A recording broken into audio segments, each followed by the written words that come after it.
Welcome to Penrose Learning, where we make understanding easy. You start by confirming carrier support and connecting to a reliable Wi-Fi network. This ensures calls route correctly once enabled. Now open Settings and tap Connections. Once in Connections, look for Wi-Fi calling or advanced calling options. This is where the feature lives on most Samsung phones.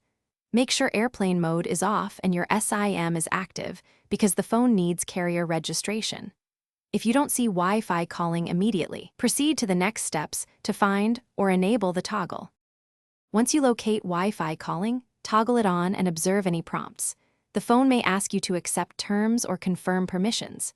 Next, choose the call preference. Wi-Fi preferred forces Wi-Fi when available, while cellular preferred prioritizes the carrier network.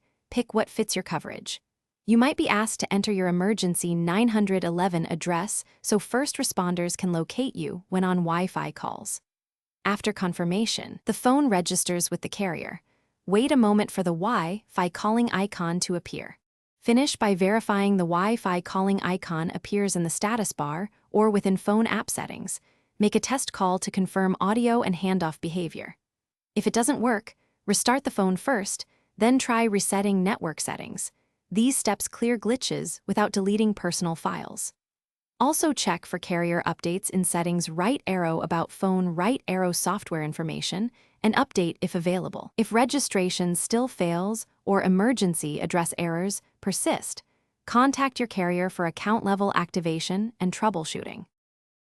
Thanks for watching. If this was helpful, leave a like and consider subscribing. See you next time.